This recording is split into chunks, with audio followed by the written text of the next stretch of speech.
Halo, selamat siang. Baik, hari ini saya akan menjelaskan tentang proses penawaran umum saham kepada publik dan pencatatan saham di Bursa Efek Indonesia.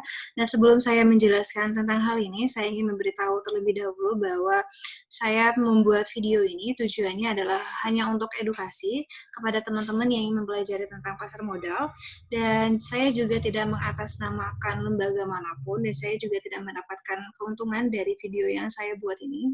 Baik, kita langsung mulai aja untuk penjelasan tentang proses penawaran umum saham kepada publik dan pencatatan saham di Bursa Efek Indonesia. Nah, di sini ada beberapa tahap yang harus dilewati oleh perusahaan dalam proses penawaran umum.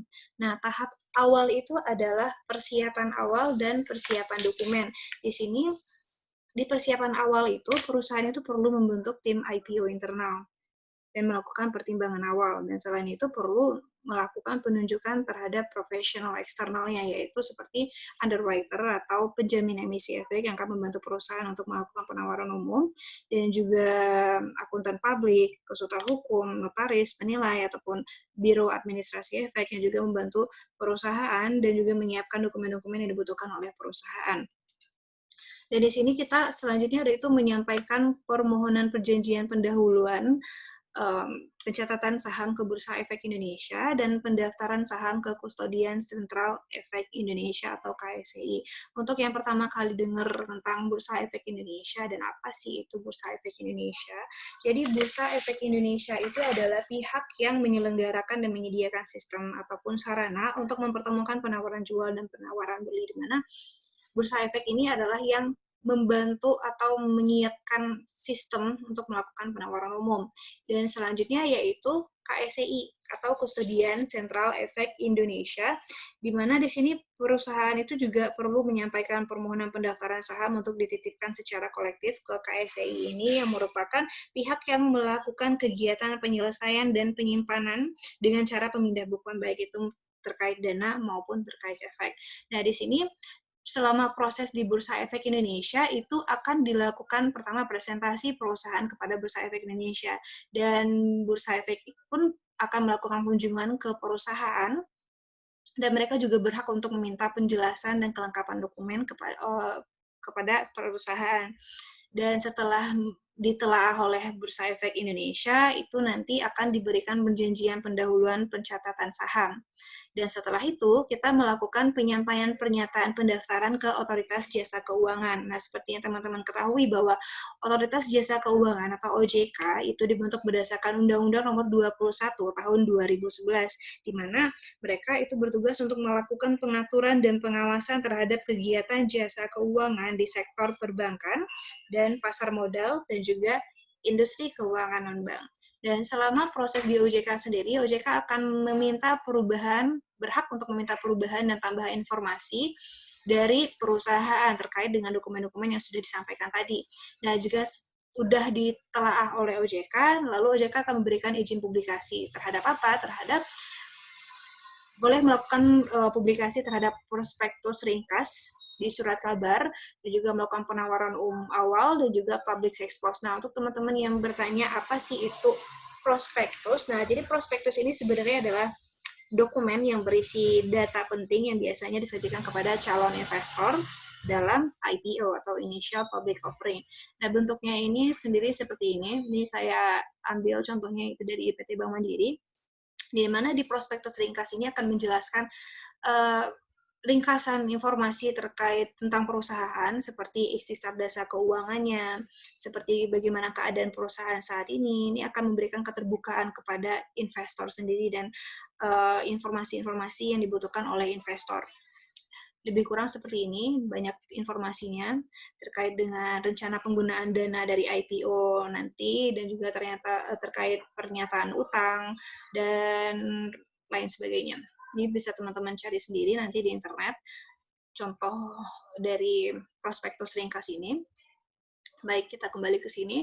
Dan selanjutnya adalah book building. Nah, ini buat yang pertama kali dengar juga tentang book building. Jadi book building ini adalah penawaran awal. Kalau dibahasakan sendiri, book building ini adalah seperti cek ombak, di mana kita perlu melihat animo pasar terkait harga saham yang ingin harga saham kita begitu. Nah, di sini penjamin emisi itu akan mengumumkan rentang harga book building saham kita, contohnya itu di rentang harga 600 sampai dengan 1000.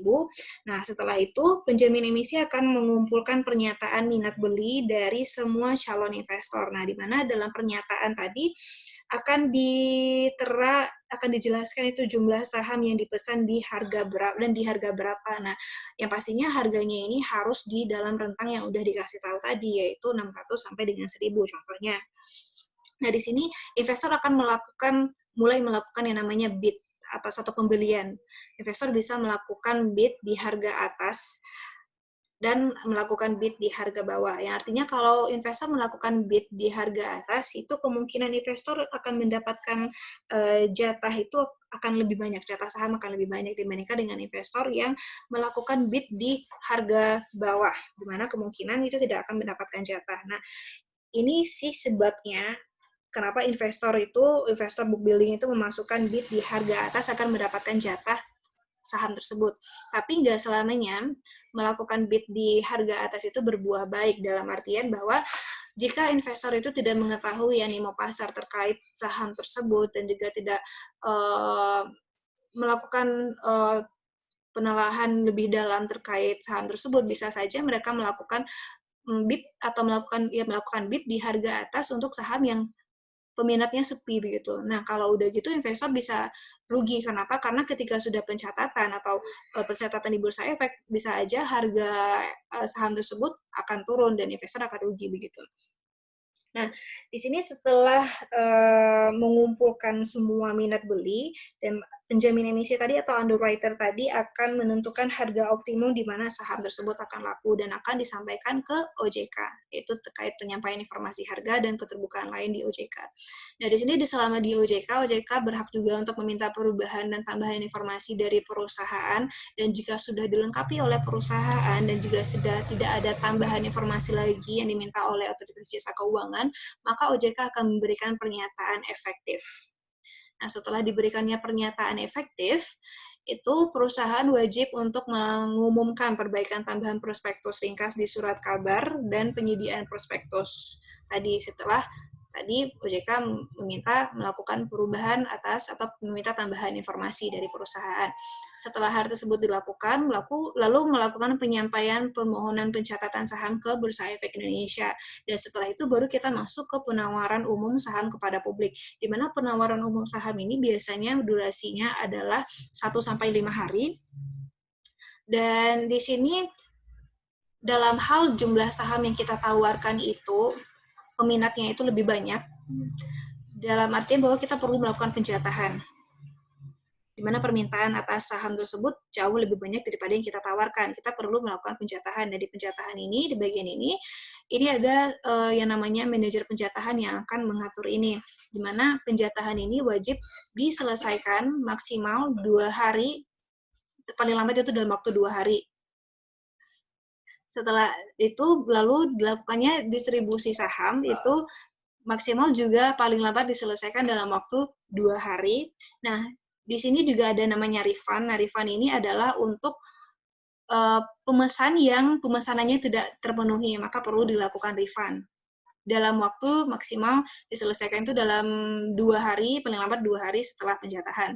Dan setelah itu perlu melakukan penyampaian laporan hasil penawaran umum kepada Otoritas Jasa Keuangan. Dan di sini manajer penjatahan itu juga wajib untuk menunjuk akuntan publik untuk melakukan pemeriksaan khusus terkait pemesanan dan juga penjatahan efek ini, dan wajib menyampaikan laporan hasil pemeriksaan akuntan kepada Otoritas Jasa Keuangan paling lambat 30 hari setelah berakhirnya masa penawaran umum. Setelah itu yaitu penyampaian informasi jumlah pemegang saham ke Bursa Efek Indonesia.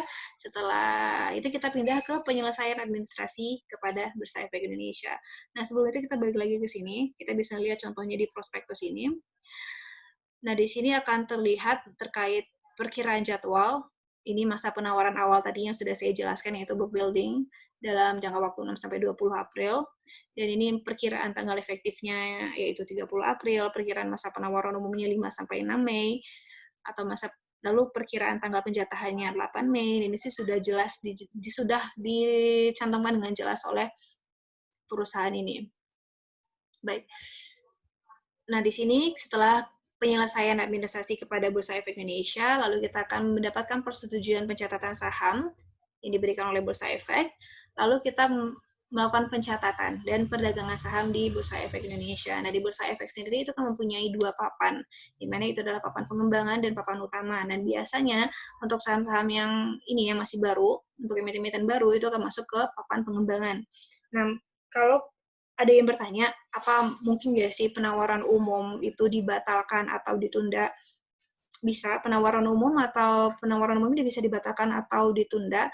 Dalam untuk penundaan penawaran umum sendiri itu maksimal paling lama itu diberikan 3 bulan. Itu teman-teman bisa lihat di peraturan OJK, kalau nggak salah itu maksimal 3 bulan setelah mendapatkan pernyataan efektif. Dan untuk pembatalannya sendiri, itu ada beberapa ketentuan yang harus dipenuhi. Seperti pertama adalah keadaan yang tidak bisa dikontrol oleh perusahaan sendiri, seperti indeks IHSG atau indeks harga saham gabungan itu mengalami penurunan lebih dari 10 hari mengalami penurunan lebih dari 10% di selama 3 hari bursa berturut-turut. Lalu seperti jika terjadinya bencana alam ataupun perang dan juga hal-hal yang tidak bisa dikontrol oleh perusahaan yang mungkin akan mempengaruhi kelangsungan usaha perusahaan. Dan terkait untuk penundaan penawaran umum ini ataupun pembatalan penawaran umum itu perusahaan wajib untuk menyampaikannya kepada publik dan juga untuk wajib menyampaikan kepada otoritas jasa keuangan. Begitu. Mungkin sekian dari saya terkait dengan proses penawaran umum saham kepada publik dan pencatatan saham di Bursa Efek Indonesia. Saya mencoba untuk menjelaskannya secara ringkas dan padat kepada teman-teman. Semoga mendapatkan gambaran terkait proses penawaran umum ini. Dan jika ada pertanyaan, bisa komen di comment section. Terima kasih. Sampai ketemu di video selanjutnya.